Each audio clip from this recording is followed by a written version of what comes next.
Oke guys, welcome back to Daily Charting with Toshi, di mana kita akan daily chart your favorite cryptocurrencies. Dan kita masuk ke DCWT sesi pertama, di mana di sesi pertama ini kita akan membahas mengenai Bitcoin dan Ethereum ya. Untuk DCWT sesi kedua kita akan fokus ke altcoins. Jadi buat lo yang pengen pair favorit lo dibahas di DCWT sesi kedua, boleh komen di bawah. Apabila cukup banyak demandnya, kita akan masukkan ke DCWT sesi kedua. Seperti yang kita bisa lihat di sini, cryptocurrency market pump sebesar 8,14% dengan total market cap mencapai di 2,56 triliun US dollars dengan penurunan Bitcoin dominan sebesar 0,17%. Ini artinya seingat gue masuk lagi ke antara MA20 dan MA50 untuk yang kesekian kali ya. Nah, kita bisa lihat di sini Bitcoin pump sebesar 7,5%, Ethereum pump sebesar 10,01%. Gua harap lo kemarin akumulasi, gua pribadi akumulasi. Ya enak deh ya, dapat buy limit ya. Jadi seperti yang kita bisa lihat di sini ya, makanya gue udah bilang berkali-kali, just accumulate please gitu, karena lu nggak pernah tahu apa yang bisa terjadi. Lu lihat sendiri di sini ya, Bitcoin dump 8,45% kemarin, tiba-tiba hari ini pump 9,65. Padahal kalau kita lihat news dari US dibilang bullish enggak ya. Kita bisa lihat di sini. Hari ini ini data kemarin ya, hari ini ya. Hari ini kita bisa lihat interest rate tidak bisa dibilang hasilnya nggak sesuai, ya bukan nggak sesuai, tapi hasilnya tuh tidak bullish harusnya. Dia hanya sesuai dengan forecast. Itu neutral at best. Nah, tapi pada faktanya apa? Boom ya. Makanya lagi-lagi gue bilang apa? Saat dikasih kesempatan akumulasi, ya akumulasi. Karena lagi-lagi kita bukan dukun, kita cuma bisa melihat probability. Ya, makanya hindari kata-kata pasti, hindari kata-kata tidak mungkin, dan seterusnya. Ngomong dalam bentuk probability, antara lebih besar atau lebih kecil, dan adjust your trading plan with it. Ya. Oke, selanjutnya kita bisa lihat di sini untuk Bitcoin dominance itu tadi kan kita lihat turun ya, sesuai harusnya sih. Kita coba cek. Iya, oh belum ternyata. Belum masuk ke MA20. Nyaris ternyata ya. Oke, masih belum masuk ternyata ya. Oke, selanjutnya kita bisa di sini untuk Ethereum dia pump sebesar 10%-an ya. Kalau dibulatkan, which is bigger ya, a bit bigger. Dan seperti biasa gue ingatkan juga bahwa sekarang TCI sudah aktif di Twitter atau di X. Buat yang belum follow silahkan bisa follow di @toshicryptoindo, di mana kita akan membahas sesuatu yang berhubungan dengan kripto. Bentuknya bisa analisa, news maupun juga memes. Economic calendar seperti yang gue tadi sudah bahas ya. Walaupun hasil dari FOMC cenderung ya masih hawkish sebenarnya ya, karena Jerome Powell ngomong bahwa the Fed masih melihat bahwa inflasi ini masih sulit untuk dikontrol gitu. Jadi ya keputusannya sesuai dengan forecast stays the same. Ini setahu gue break record deh. Setahu gue ya, seingat gue. Lagi-lagi gue bukan robot, gue gak ingat semua. Tapi seingat gue ya, ini adalah penahanan interest rate terlama sepanjang masa di tingkat setinggi ini. Gak pernah selama ini ya. Ini kalau gak salah udah 6 bulan berturut-turut atau berapa bulan ya. Gue lupa lah spesifiknya berapa, tapi terlama seingat gue di level setinggi ini. Nah, jadi untuk sekarang pertanyaannya adalah, ini belum dikasih QE. Kalau sampai dikasih QE, gimana Bitcoin? Gimana kripto? Apakah narasi super cycle ini benar-benar akan terjadi atau ini front running? Kita bukan dukun, tapi kita harus siap dengan dua possibility itu. Kalau gua cenderung lebih lean ke jangan-jangan ini super cycle. Karena kita bisa lihat sendiri ya, QE belum terjadi. Bisa bilang bensin utamanya belum ada gitu ya, tapi kripto udah pump duluan. Mungkin butuh koreksi, tetapi satu teori super cycle ini semakin ke sini semakin terlihat possible begitu ya. Karena ya seperti yang udah gua bahas tadi ya, belum dikasih bensinnya udah ngacir duluan ya. Kebayang nih mobil belum ada bensinnya tapi udah jalan dulu gitu ya. Kebayang kalau dikasih bensin beneran. Nah, kasarnya gitu ya.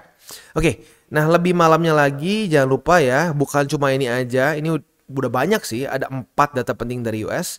Tapi malamnya nanti akan ada juga di sini ini initial jobless claim. Ini juga penting Karena apabila ini lebih tinggi daripada ekspektasi ya, ini lebih tinggi daripada ekspektasi, ini bisa membuat USD kembali melemah ya. Jadi harapan kita adalah lebih tinggi daripada 212.000. Ini data pengangguran ya by the way. Selanjutnya ada juga di sini Philadelphia Fed Manufacturing Index. Untuk ini harapannya seingat gue dia lebih rendah ya. Yes, harapannya lebih rendah daripada ekspektasi supaya USD negatif or bearish ya. Berarti harapannya lebih kecil daripada minus 26. Next kita ada juga di sini S&P Global US Manufacturing PMI. Ini harusnya sama juga dengan ini ya. Jadi dua-duanya seingat gue lebih rendah. Yes, berarti harapan kita juga dia lebih rendah daripada 51,8. Untuk yang satunya lebih rendah daripada 52 pas. Selanjutnya ada juga existing home sales. Untuk ini harapannya seingat gua sama juga. Yes, lebih rendah semua daripada ekspektasi 3,95. Ya, jadi harapan kita ini lebih rendah, lebih rendah, lebih rendah. Ini lebih rendah juga dan ini lebih tinggi. Itu kurang lebih untuk hari ini. Ini kayaknya rekor sepanjang masa. Gue baru lihat ada sehari 1, 2, 3, 4, 5 mana ya? 5, 6, 7, 8, 9 ya, 9 data penting dari US. Jadi ya lu lihat sendiri deh. Belum apa-apa hari ini udah volatile ya. Belum apa-apa Bitcoin sudah volatile hari ini. Ditunggu malam maybe akan lebih ya bergerak lagi. We'll see ya. Semoga semuanya mendukung data-datanya. Next kita geser ke besok dari US itu akan keluar apa? Tidak ada apa-apa ya. Kemarin hari ini udah 9, kalau besok ada 9 lagi gila kayaknya ya. Jadi mungkin ketumpuk minggu ini ya, mungkin ketumpuk, bukan minggu ini tapi mungkin hari ini ketumpuk sama yang besok ya. Oke, selanjutnya kita akan geser ke news. Ya news yang pertama FOMC lah. FOMC kan gue udah bahas, basically masih cenderung hawkish tapi anehnya Bitcoin malah pump ya. Ini sedikit aneh tapi nyata ya. Next kita geser ke analisa, bukan analisa tapi news ya. News di mana BlackRock sekarang sedang masuk ke satu race dengan suatu fund yang berhubungan dengan Ethereum Network ya. Jadi buat ini nih yang kemarin nih ya, kemarin kan ada ngabuburit with Toshi, ada yang nanya nih si Mentalism ya. Mentalism ini salah satu subscriber OG banget ya, seingat gue dari 2021. Gak kerasa ya 2021 bentar lagi udah mau 3 tahun ya. Makin tua ya. Gak apa. RWA, Real World Asset. Nah, BlackRock mau buat ya. Nah, di mana di sini akan ditokenisasinya itu di Ethereum Network.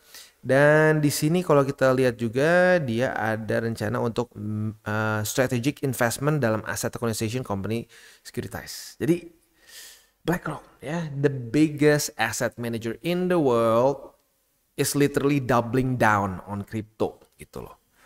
Jadi kalau sampai masih ada yang ngerasa bahwa wah, crypto is just a fad, crypto ini cuma hype doang.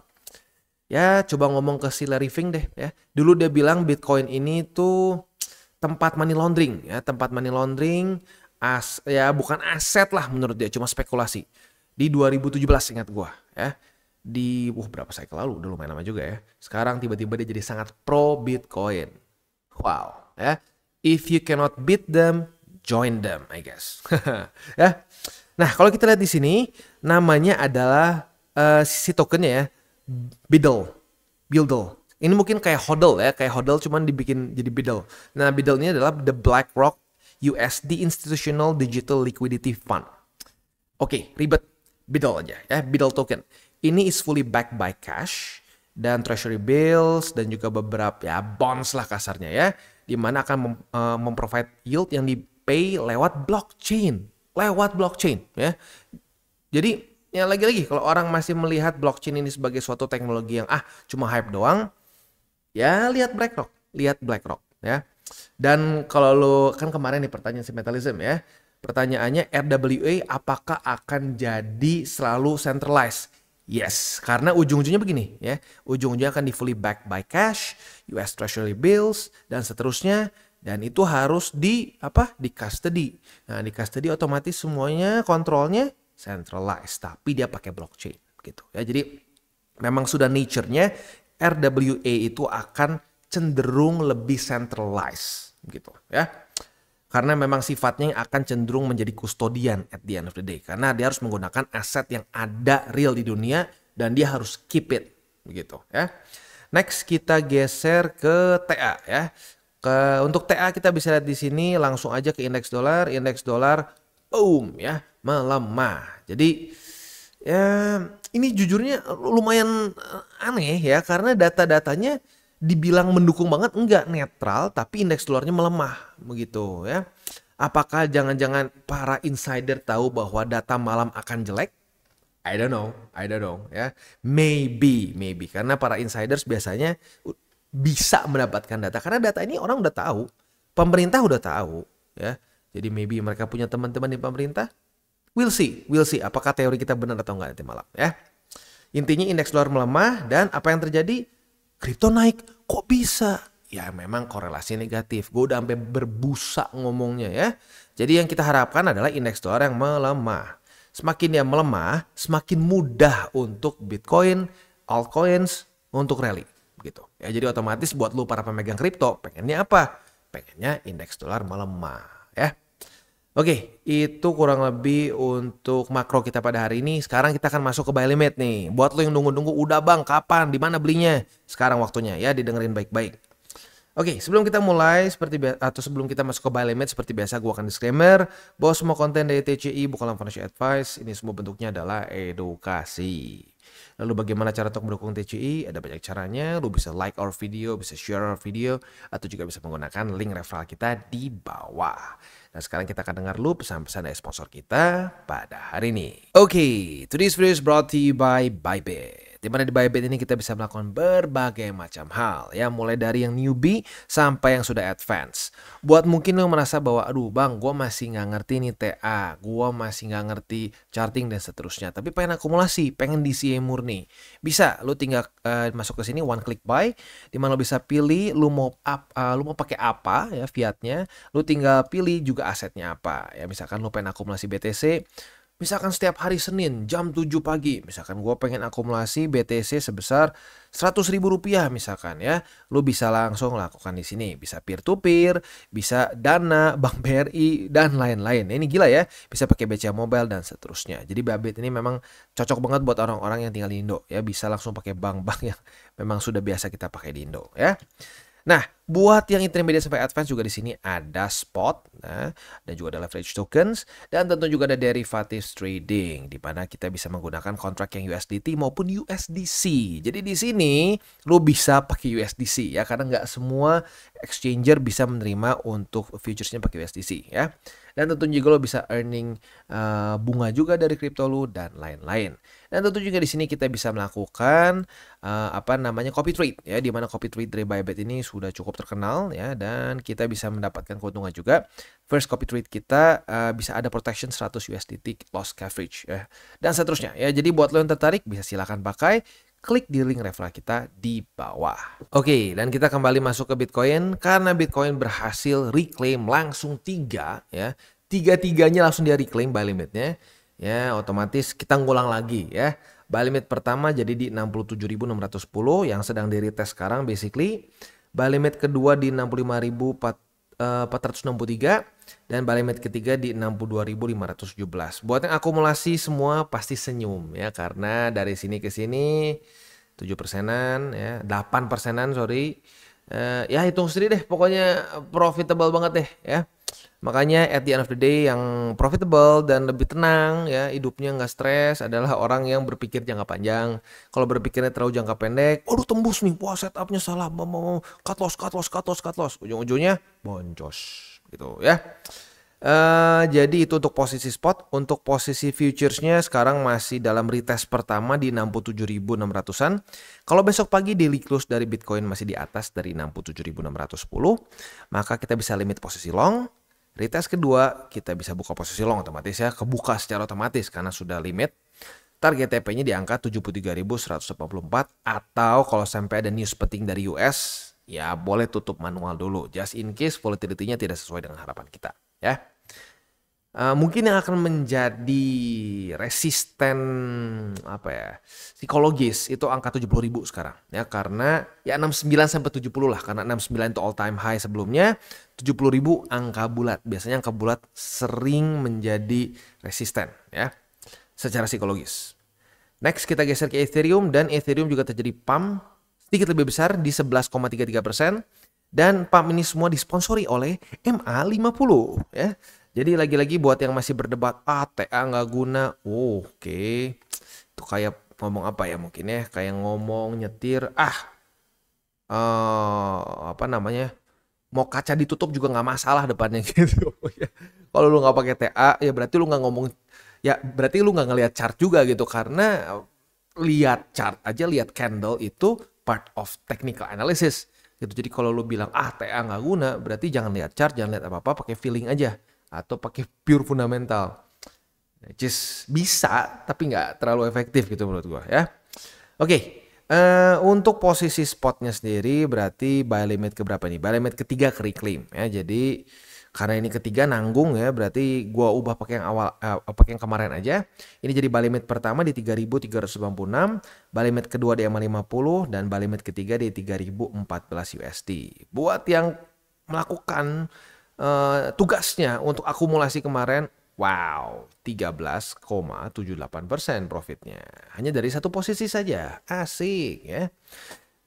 Oke, itu untuk posisi spot. Untuk posisi future sayangnya hanya retest sekali. Aduh, gimana nih Bang? Ya udah, itu namanya belum rezeki gitu. Kalau belum rezeki, mau cari sampai gimana juga nggak dapet gitu. Ya sudah, direlakan saja gitu. Kita lihat setup baru. Apabila terjadi retest 1, retest 2 di angka 3.396, kita bisa buka posisi long dengan target TP di 3.639. Sementara untuk posisi shortnya tinggal kita balik saja logikanya. Kayak di sini nih setupnya basically ya. Retest 1, retest 2 di 3.639 sebagai resisten. Kita bisa buka posisi short dengan target TP ya di sini ya. Literally kayak profit yang kita dapatkan di tanggal 19 kemarin saat dia drop ya. Retest 1, retest 2 drop, kena target TP ya. Itu kurang lebih setup untuk Bitcoin dan Ethereum. Sekali lagi buat lu yang pengen pair favorit lu, ya tentunya pair altcoins ya, pengen dibahas di DCWT sesi kedua, boleh komen di bawah. Apabila cukup banyak demandnya, kita akan masukkan ke sesi kedua ya. Seperti biasa gue ingatkan, gue udah nggak tahu deh, terutama di cycle ini ya, gue udah ngingetin banget berkali-kali.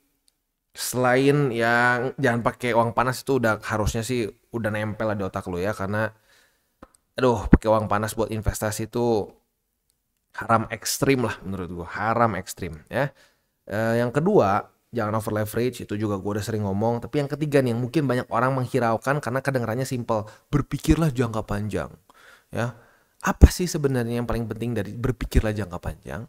Sebenarnya itu balik lagi ke satu hal ya, jangan sampai lu punya target yang gak make sense. Gak make sense tuh gimana Bang? Pokoknya gue sehari mau profit 5%, 10%.